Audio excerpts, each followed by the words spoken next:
아마 많은 분들이 트럼프의 공격적인 관세 전략으로 인해 중국과의 무역 전쟁 및 인플레이션을 유발시키고 미국 내 일자리를 파괴하며 시장을 폭락시킬 거라고 전문가들이 말하는 것을 언론을 통해 보셨을 겁니다.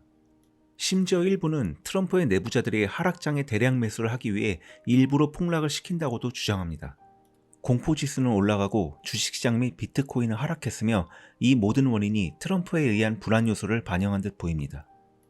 반면 이러한 트럼프의 관세 정책으로 인해 최근 미국으로 3조 달러가 넘는 신규 투자를 유치하였다는 뉴스도 보입니다. 이번 영상에서는 실제로 무슨 일이 일어나고 있는지, 그리고 왜 이러한 관세 전략이 시장을 붕괴시키려는 계획이 아니라 세계 경제를 리빌딩하고 어째서 우리 같은 개인 투자자들은 이러한 상황 속에서도 지속적으로 투자를 이어나가야 하는지 설명하려고 합니다. Once upon a time, we had an auto industry in Detroit, okay, and in Ohio, but Detroit. Then some genius named Bill Clinton signs the North American Free Trade Agreement, or corporations, you can screw Americans and go get cheap labor in Mexico and break the unions by going to Canada. 도널드 트럼프가 항상 외치는 슬로건이 있습니다. 여러분도 잘 아시는 Make America Great Again이죠. 그렇다면 미국을 다시 위대하게 만들자라고 하는 이 문장에서 과거 미국이 위대했던 시점은 대체 언제를 말하는 걸까요?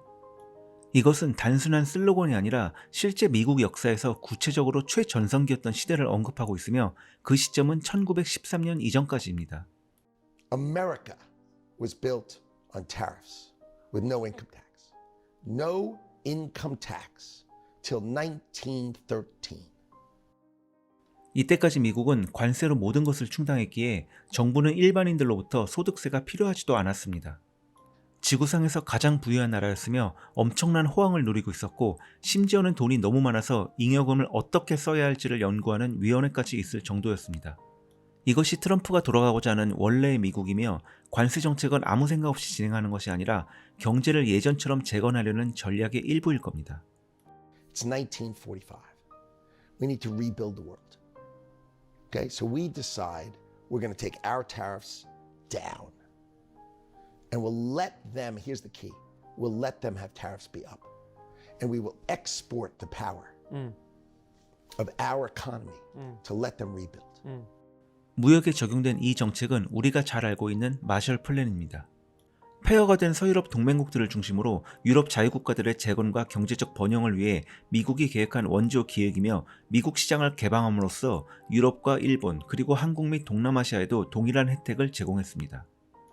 하지만 시간이 흐르고 수십 년 동안 많은 국가들은 경쟁력을 갖춘 후에도 이때의 관세 정책과 무역 장벽을 계속 유지했습니다. 다만 이 부분에서 우리나라는 억울한 측면이 있죠. 아무튼 동맹국이 2차 세계대전 이후로 시행해왔던 보호정책을 수정없이 계속 유지할 경우 미국 수출업체는 당연히 불이익이 발생하게 됩니다. 2000년대까지 미국보다 몇 배나 높은 관세를 부과하는 인도와 EU로 인해 일부 미국 산업은 매우 약화되었으며 많은 공장들이 문을 닫거나 해외로 이전했고 공장이 사라진 지역사회는 혹독한 대가를 치렀습니다. There is no country in this world that is free trade. Zero. And we are the lowest and the dumbest because everybody else is higher and more protective. Yeah. So they protect their farmers. Here. 트럼프 1기 시절인 2016년도에 트럼프는 누가 힘을 가지고 있느냐는 아주 심플한 질문으로 보호정책을 펼치는 나라에게 반격을 시작하였습니다. 1900년대 전후 미국의 유수 소매업체들이 내걸었던 유명한 문구인 고객은 언제나 옳다라는 말을 들어보신 적이 있으시죠? 미국은 현재 세계 최대의 소비자이자 기업 입장에선 VIP 고객입니다. 그리고 이 힘을 바탕으로 관세라는 도구를 사용하여 세계 무역 재협상을 압박하고 있는 중입니다. 여러분이 다니고 계신 회사도 최대 거래처가 있을 것이고 그들이 무리한 요구를 할 때 그것을 거절하거나 보복할 수 있는 회사는 몇이나 될까요? 작년 미국 대선 때 국내 언론들은 대부분 해리스의 당선을 예상하였고 대부분의 국내 언론은 CNN과 같은 반 트럼프 진영에서 나오는 뉴스로부터 대부분의 기사를 받아쓰거나 재가공하였으며 이로 인해 트럼프 당선 확정 때 충격을 받은 분들이 많았던 기억이 있습니다. 지금 국내에 돌고 있는 뉴스도 그때와 크게 다르지 않습니다.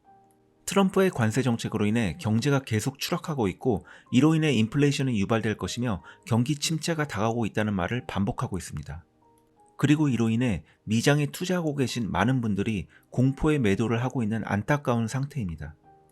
하지만 실제로 최근 UAE는 AI 및 데이터 인프라 그리고 알루미늄 제륜소 건설에 1조 4천억 달러를 투자하기로 약속했으며 사우디아라비아 역시 향후 10년간 6천억 달러 이상의 신규 투자를 약속하였습니다. 애플은 트럼프 재임 기간인 향후 4년 동안 자그마치 5천억 달러, 대만의 TSMC 1천억 달러, 존슨앤존슨 550억 달러, 일본의 소프트뱅크는 400억 달러의 투자 계획을 발표했습니다. 그리고 우리나라 현대자동차 역시 210억 달러를 투자하겠다고 발표했습니다. 한쪽에서 엄청난 폭풍이 몰아치고 있지만 다른 한쪽에선 이런 일이 발생하고 있는 것 또한 팩트입니다. 그리고 또 한 가지 사람들이 잘못 알고 있는 부분이 바로 인플레이션인데 하워드 러트닉이 설명한 부분을 약간만 각색해 보겠습니다. 여기 두 병의 생수가 있습니다. 하나는 코카콜라에서 만든 생수이고 또 하나는 제주 삼다수인데 둘 다 1,000원이라고 가정해 보겠습니다. 미국이 제주 삼다수에게 20%의 관세를 부과하면 제주 삼다수는 1,200원이 되지만 코카콜라 생수는 그대로 1,000원입니다. 이것은 인플레이션이 아니라 소비세입니다. 그리고 소비자는 어떤 생수를 구매할지 선택할 수 있습니다. 그런데 만약 정부가 하룻밤새 엄청난 돈을 찍어낸다고 가정해 보겠습니다. 이렇게 되면 돈의 가치가 낮아져서 똑같은 생수병에 더 많은 돈이 들어가게 됩니다. 그리고 두 생수 모두 가격이 비싸지게 됩니다. 인플레이션은 관세로 인해 발생되는 것이 아니라 정부가 돈을 찍어낼 때 발생합니다. 모두가 관세를 손가락질하고 인플레이션과 경제 파탄의 원인이라고 비난하면서 하락하는 주식 또는 코인의 공포감을 느끼며 매도하고 있는 동안 다른 한쪽에서는 전혀 다른 일이 벌어지고 있으며 많은 사람들이 이 사실을 놓치고 있습니다. 이제 제가 현재 발생하는 상황을 어떻게 받아들이고 있으며 개인적으로 어떻게 투자하고 있는지 공유하고자 합니다. 일단 투자를 하실 때 가장 무서워해야 하는 말이 두 가지가 있는데 하나는 모든 것이 괜찮다이고 또 하나는 이번에는 다를 것이다입니다. 주식시장은 언제나 미래지향적이었고 현재의 두려움 또는 탐욕에 신경 쓰지 않고 미래의 성장에 관심을 갖습니다. 2017년부터 2020년까지 트럼프 1기 재임 기간 동안에도 언론사의 헤드라인은 항상 혼란 그 자체였지만 S&P 500 지수는 결과론적으로 거의 50%의 수익률을 기록했습니다.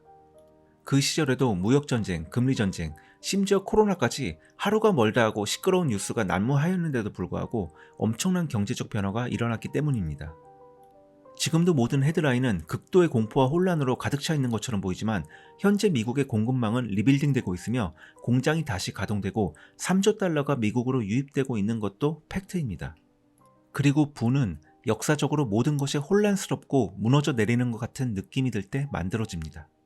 세계 최대 자산 관리자 중 하나인 피델리티 연구에 따르면 10년 동안 가장 수익률이 좋은 계좌는 소유자가 사망한 계좌에서 가장 높은 수익률을 올렸다는 것을 발견하였고 두 번째로 좋은 수익률은 투자한 것 자체를 잊어버린 계좌라고 합니다.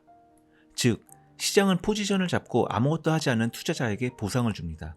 매우 단순하고 간단합니다. 그러나 이는 실제로 매우 지루할 수 있으며 각종 언론에 흔들리지 않고 인내심을 발휘하는 것은 생각보다 힘듭니다.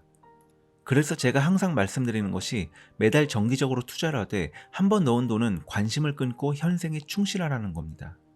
시장은 인내심에 확실한 보상을 주지만 감정에 굴복하는 사람들은 반드시 처벌합니다. 시장 타이밍을 맞추려고 하지 마시고 그냥 꾸준히 하던 대로 하시면 됩니다. 요즘같이 트럼프 정책이 시장의 혼란을 가중시켜 주가를 폭락시키고 경기 침체가 온다는 뉴스를 접하고 패닉 매도를 한다면 복리의 마법을 놓칠 뿐만 아니라 수익률 회복까지 놓치게 될 겁니다. 올해 무슨 일이 일어날지는 아무도 모르지만 지금까지 역사가 말해주듯 승자는 결국 공포를 뚫고 투자를 계속하는 사람들이 될 것입니다.